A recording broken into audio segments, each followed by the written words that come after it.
Hello, David Wheeler here back with Spark the Arts, and I have a very VIP guest with me today.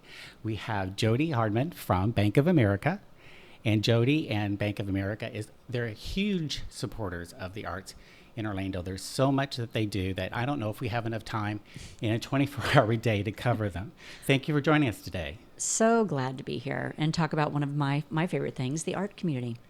Yeah, it's really something that people don't realize how much arts, culture, activities that are available for local people and tourists outside of the theme parks.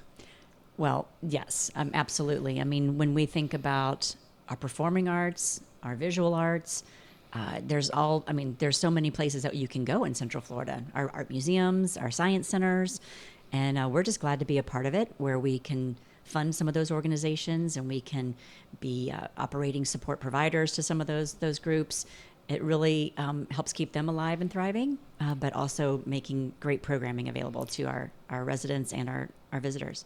Speaking of support, recently here at Spark the Arts, which is a downtown artisan residency group that is supported by United Arts, the City of Orlando, and companies like Bank of America. Now, you recently sponsored an artist.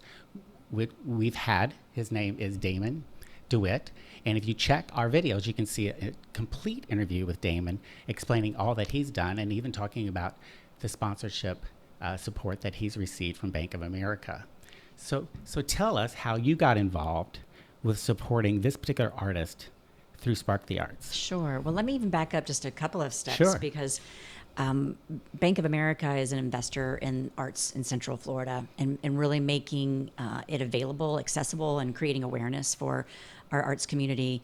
I serve on the board of United Arts, which I'm thrilled to do, and I'm able to learn about the innovative ways that United Arts supports our small, medium, and large arts institutions and creating innovative way to put arts out into the community. So we want people going to our art institutions, right, to those buildings, but we also want them just experiencing the art. So what I found with Spark the Arts is that, here we are. You can't really see it, but we have got these windows where 3 different artists in residence are doing their work, and they've got windows where people can see in and they can see the work that they're doing, and so really creating this kind of immersive, engaging experience where passersby can view the arts.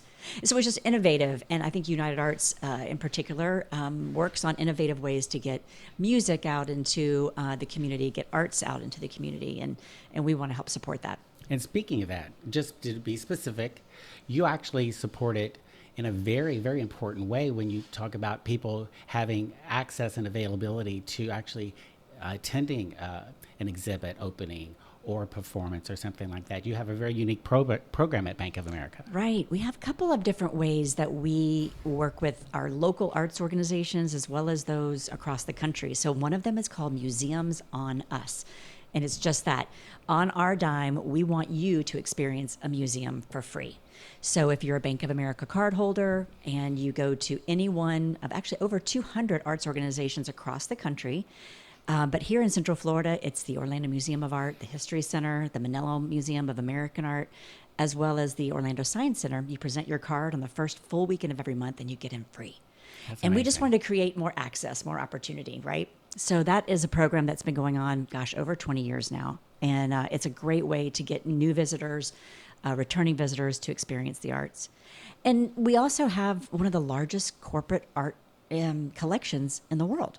And who would know that unless you're here telling us You might not today? know that. Now, how do we? So 200 years of collecting. Now, we originally put art in our offices to help our offices have some creativity and artistic ability. And over 200 years, we've amassed this collection that we have turned into 12 curated traveling exhibits that we loan back out to the arts museums across the country and the world. We had a Warhol exhibit. Our Warhol collection was at the Tate Museum in London.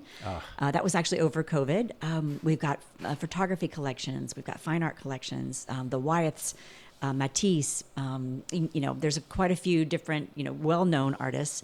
And like I said, photo collections that we loan back to museums. So we had that partnership with the Orlando Museum of Art. Yes. We loaned it to them for free. The insurance is covered. And so what that allows them to do is that leverage that exhibit and incorporate all the marketing that comes with it without the expense. A lot of people don't realize that those curated exhibits cost a lot of money.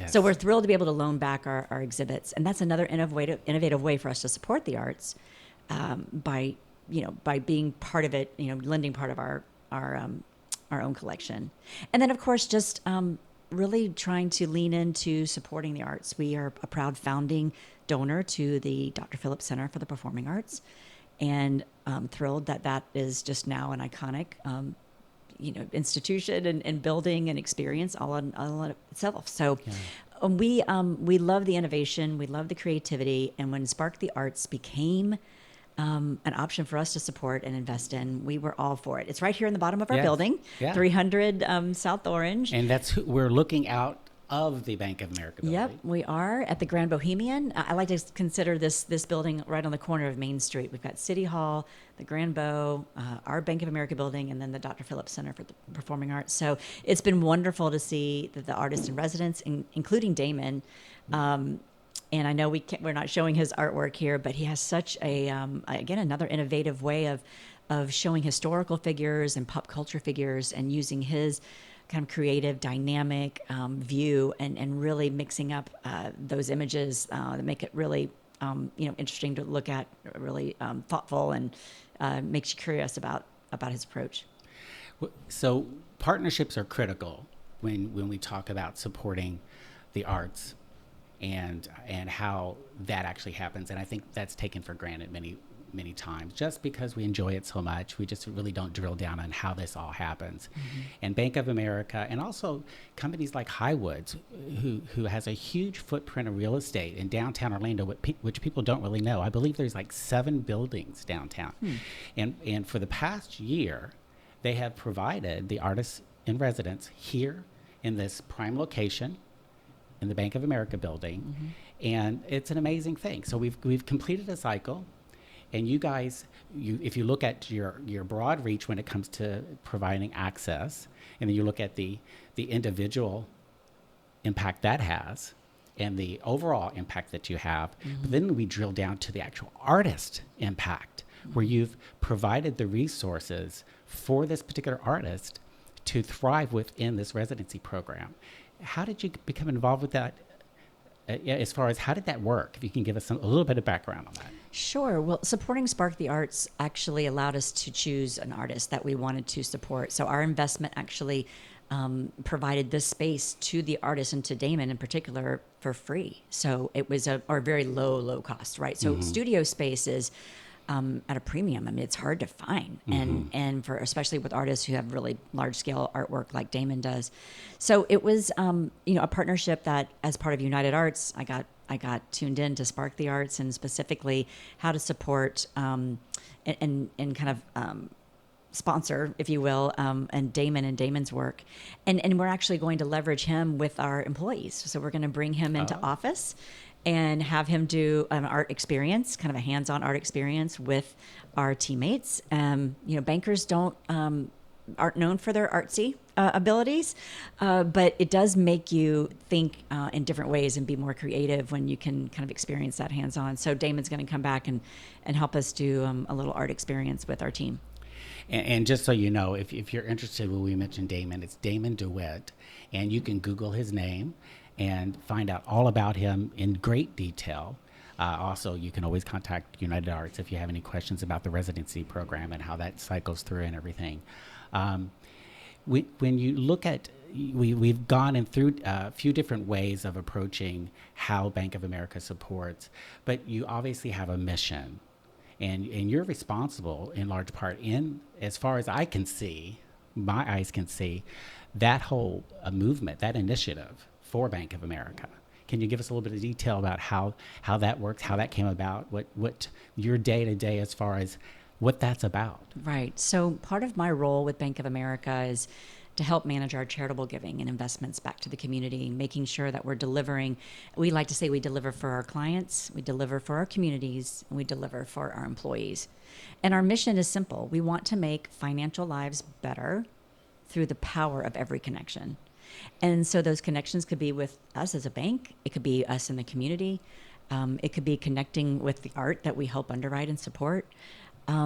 Today we were at Second Harvest Food Bank, making a connection to and giving them a grant award for a program that, you think of Second Harvest Food Bank, right? So the food bank itself is helping alleviate food insecurity in 7 counties across Central Florida.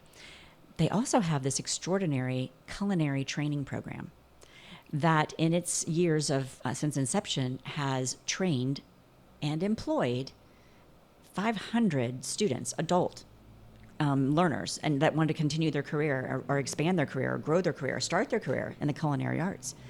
So we helped underwrite that original program. So when you think about making financial lives better, what easier way to do that than having a well-paid, stable job with your own skills underneath your wings, right? So 16 weeks of free training through this culinary training program that is provided through Second Harvest that we underwrite and support. So that's part of how we help deliver on our mission of making financial lives better. Right. Through the power of every connection. So through jobs, through workforce, through small business support, through meeting the basic needs of those that are most vulnerable in our community and helping our neighborhoods to thrive as well.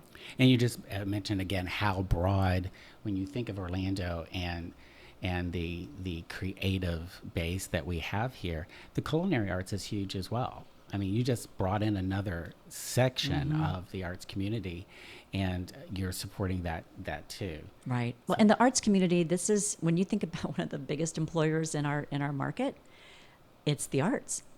And it's those, I mean, when you think of arts are at our theme parks, right? There's music and dancing and architecture but it's all over Central Florida. And we, the arts community, is employing thousands of workers and performers. Exactly. And when you go to those performances, you usually go out to eat. Yes. And that's the culinary arts, right? And then you're supporting jobs when you are enjoying the arts. So when we're trying to think of how the arts make financial lives better, our connection to the arts creates those experiences that really help drive economic growth in Central Florida.